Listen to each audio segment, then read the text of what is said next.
আমরা পরবর্তীতে আজকে আপনি যে আমাদের সাধারণ সম্পাদক রাশেদ খানের যে পোস্টার কথা উল্লেখ করেছেন, সেখানে তিনি যথার্থই বলেছেন যে ডক্টর মোহাম্মদ ইউনূস যে সরকারটাকে আর একটা ছায়া সরকার চালাচ্ছে। এটা আমরা ওপেন সিক্রেট, এটা সবাই জানে।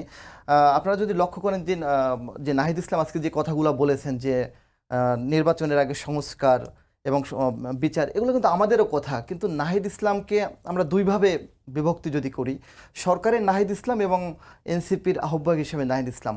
নাহিদ ইসলাম এখন দাবি করতেছে এই যে তার যে এজেন্ডাগুলা, এটা সরকারকে করতেছে, কিন্তু সেই নাহিদ ইসলাম তো 7 মাস 8 মাস আগে তো সরকারই ছিলেন, বা ফেব্রুয়ারির আগ পর্যন্ত তো সরকারই ছিলেন। তাহলে তিনি সরকারের থেকেও তো এই দাবিগুলা ক্যাবিনেটে উত্থাপন করতে পারতেন, কিন্তু এই দাবিগুলা তিনি যত সহজে সলভ করতে পারতেন। কিন্তু এখন রাজপথে বাংলাদেশের আনাচে কানাচে বক্তব্য দিয়ে তো আসলে এই দাবিগুলো অত সহজে পূরণ করতে পারবে না।